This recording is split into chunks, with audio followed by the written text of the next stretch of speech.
ان الذین آمنوا، بے شک وہ لوگ جو ایمان لے کر آئے، وہاجروا، اور انہوں نے اللہ کے لیے ہجرت کی، وجاہدوا باموالہم وانفسہم فی سبیل اللہ، اور اپنے مال اور اپنی جان کے ذریعے اللہ کی راہ میں جہاد کیا۔ بڑا مشکل کام ہے جی سرکار، جہاد کے لیے چندے اکٹھے کر کے لوگوں کے بچوں کو بھیجنا، یہ تو بہت آسان کام ہے۔ ہاں، اپنے مال کے ذریعے خود اپنے بچوں کو اور خود جانا، یہ صحابہ کرام کا ہی خاصہ تھا۔ تو اللہ تعالیٰ مارا ہے کہ جن لوگوں نے ایمان لانے کے بعد ہجرت کی، اچھا آپ کو تو لگ رہا ہوگا یہ کوئی انجوائمنٹ ہے کہ ایک شہر سے دوسرے میں شفٹ ہو گئے، سرکار یہ ہجرت کا مطلب آپ کو پتا ہے کیا تھا؟ یہ ذرا سیلاب زدگان سے پوچھیں، کروڑ پتی لوگ جو ہیں وہ سڑکوں کے اوپر آ گئے، کاروبار ختم، مکان گر گئے، زیرو پہ آ گئے۔ انہوں نے تو سوچا ہی نہیں تھا، جو کل تک سینکڑوں ہزاروں لوگوں کو دیتے تھے آج بھیک مانگنے کے اوپر مجبور ہو گیا۔ دیکھیں نا، اللہ تعالیٰ کی طرف سے ایک آزمائش ان کے اوپر آ گئی۔ تو یہ جو ہجرت کر کے گئے تھے، یہ ساتھ کچھ نہیں لے کے گئے تھے، ان کی سارے کے سارا متاع مال وہیں رہ گیا، مکان تھا، جانور تھے، بڑی مشکل سے جان بچا کے نکلے۔ تو یہ کوئی چھوٹی بات نہیں، ایمان لانے کے بعد ہجرت کی، یعنی بالکل کنگال ہو گئے۔ اس لیے تو نبی علیہ السلام نے وہاں پہ مواخات کروائی تھی، ایک انصار اور ایک مہاجر کو بھائی بنایا تھا، تاکہ چلیں آپس میں مل جل کے ان کے لیے غم کو جھیلنا آسان ہو جائے گا۔ تو اپنی جان اور مال کے ذریعے اللہ کی راہ میں انہوں نے جہاد کیا۔ اور والذین آووا ونصروا، اور وہ لوگ جنہوں نے آؤ بھگت کی ان کی، انہیں اپنے پاس پناہ دی اور ان کی مدد کی، یعنی انصار مدینہ۔ اب اس آیت سے مہاجرین اور انصار دونوں کا ذکر آ رہا ہے، یعنی مہاجرین جو مکے کے لوگ اور انصار جنہوں نے انہیں ریسیو کیا۔ اولئک بعضهم اولیاء بعض، یہ بعض کے دوست ہیں، یعنی دوستی یہ ہے۔ دیکھیں عرب کے قبائلی سسٹم میں جہاں پہ لوگ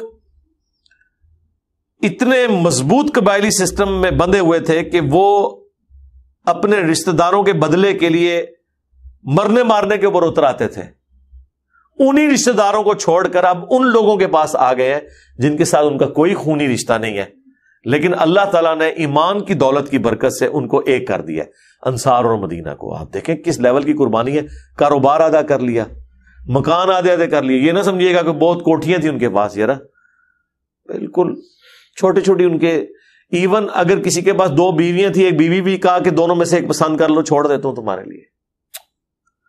دیکھیں کس لیول کی قربانی ہے یہ۔ میں کہتا ہوں نہیں کہ سوچنا آسان ہے، یہاں تو لوگ اپنی جیب سے کسی کے اوپر لگانے کے لیے تیار نہیں ہوتے، اگر فالتو بھی رکھا ہوا ہو کنجوسی کر جاتے ہیں۔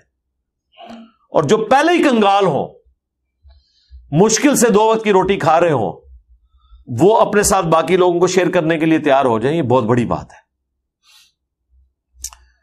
لیکن یہ چیز اب آلموسٹ مسلمانوں سے ناپید ہو چکی ہے، باقی ساری سنتوں پہ عمل ہو رہا ہے، آپ دیکھ لیں ہر سنت پہ عمل ہو رہا ہے، یہ سنت نہیں ہے۔ یہ جب برما کا ایشو ہوا تھا اس وقت بھی میں نے کہا تھا کہ یار کیا پاکستان میں کوئی مسلمان نہیں ہے جو انصار مدینہ بن جائے؟ کیا ہماری حکومت جو رونا پیٹنا ڈال رہی ہے، اور وہ آپ کو پتہ ہے کئی 3 نسلوں سے وہ کشتیوں میں رہ رہے ہیں سمندروں کے اندر، ان کے پاس نیشنلٹی نہیں ہے، زمین نہیں ہے، کشتیوں میں ہی رہتے ہیں، اسی میں ہی مٹی اوپر ڈالی ہوئی ہے، کھاتے ہیں اگاتے ہیں اپنی، کیا ان کی گزر بسر ہے؟ 2 وقت کی روٹی ان کے لیے، بس پوری زندگی کی جد و جہد ان کی یہ ہے۔ کوئی فیسلٹی نہیں، کوئی بجلی نہیں، کوئی پنکھا نہیں، کوئی ایئر کنڈیشن نہیں، کوئی فروٹ نہیں، بس 2 وقت کی روٹی کھاتے ہیں۔ ان کی شکلیں بتا رہی ہیں، ان کی صحتیں بتا رہی ہیں آپ کو۔ تو کیا مسلمان یہ قربانی نہیں کر سکتے؟ کتنے مسلمان ملک ہیں جن کے پاس اتنی جگہ پڑی ہوئی ہے؟ آپ صرف سعودیہ کو دیکھ لیں، پاکستان سے آلموسٹ 3 گنا ان کا آپ سمجھ لیں ایریا بنتا ہے، اور آبادی ان کی بمشکل 3 کروڑ تک ہے، ہماری 22 کروڑ ہے۔ اور ہم بھی نہ سمجھیے گا کہ ہمارے پاس جگہ نہیں ہے، ہمارا بلوچستان سارا خالی پڑا ہوا ہے، تو کیا یہاں پہ جگہ نہیں ان کو دی جا سکتی تھی؟ کیا فرق پڑتا ہے؟ اور میرے بھائی یہاں تو کراچی میں بیچارے ابھی تک وہ بنگلہ دیش کے لوگ، برما کے لوگ، ان کو ابھی تک نیشنلٹی ملی، ان کا بینک اکاؤنٹ نہیں کھلتا، ان کے پاس آئیڈینٹی کارڈ نہیں، اور کئی نسلوں سے بیچارے ادھر رہ رہے ہیں. یعنی یہ کون سی اتنی بڑی چیز ہے؟ یعنی اب تو ان کی ساری ایفیلیشن یہاں پہ ہے، ان کے باپ داداؤں کی قبریں یہاں بنی ہوئی ہیں، قبرستان یہاں پہ ہیں. ان کو نیشنلٹی دینے سے ہمیں کون سی ہم چیز بن رہے؟ بل ان بیچاروں نے کہاں واپس پیچھے چلے جانا ہے، ادھر تو ان کو قبول ہی کوئی کرنے کے لیے تیار نہیں، وہ پاکستانی ہے. لیکن اس سنت کے اوپر عمل کرنے کے لیے کوئی آج تیار نہیں ہے. والذین آمنوا، اور جو لوگ ایمان لے کر آئے، ولم یہاجروا، لیکن ہجرت نہیں کی، ما لکم من ولایتہم من شیء حتی یہاجروا، ان کا تمہارے ساتھ کوئی دلی رشتہ نہیں ہے یہاں تک کہ وہ ہجرت نہ کر لیں. یہ ہجرت تھی فرض. سورۃ النساء میں ہم پڑھ چکے ہیں کہ جو ہجرت نہیں کرے گا وہ منافق سمجھا جائے گا، چاہے وہ کلمہ گو بھی ہو، کیونکہ حکم آیا ہے کہ ایک جگہ سے آپ نے اب دعوت لانچ کرنی ہے، اب وقت قیام ہے تو آپ جو ہے وہ اپنا ایمان چھپا کے بیٹھے رہیں گے. تو اللہ تعالیٰ مارا ہے کہ جو ایمان لائے لیکن انہیں ہجرت نہیں کی ہے نا، تمہارا ان کے ساتھ اب کوئی دلی رشتہ نہیں ہونا چاہیے جہاں تک کہ وہ ہجرت کرے. وَإِنِ اسْتَنصَرُوكُمْ فِي الدِّينِ، ہاں دین کے معاملے میں اگر وہ تم سے کوئی مدد طلب کرے، فَعَلَيْكُمُ النَّصْرُ، تو پھر تم ان کی مدد ضرور کرو. إِلَّا، ہاں مگر، عَلَىٰ قَوْمٍ بَيْنَكُمْ وَبَيْنَهُمْ مِيثَاقٌ، اگر کسی ایسی قوم کے ساتھ ان کا جھگڑا ہو جائے جن کے ساتھ تمہارا میثاق ہے، پھر تم نے اپنے مسلمان بھائیوں کی مدد نہیں کرنی. یہ بڑی کانٹے کی بات ہے. اگر UN کی ایک پالیسی کے تحت ملکوں کی باؤنڈریز میں ہم قوانین کے اندر جھگڑے ہوئے ہیں اور کسی بھی ملک کے اندر مسلمانوں پہ ظلم ہوتا ہے، تو پھر ہم ان کی مدد نہیں کر سکتے جب تک کہ اعلانیہ جنگ ڈکلیئر نہ کریں، کیونکہ اوپر سے تو ہم نے ان کے ساتھ ایک ٹریٹی کی ہے. یہ ثبوت اس کا یہ ہے کہ جس قوم کے ساتھ تمہارا میثاق ہو جائے نا، وہ قوم اگر مسلمانوں پہ ظلم کرتی ہے تو پھر تم نے مسلمانوں کا ساتھ نہیں دینا اس قوم کے اگینسٹ.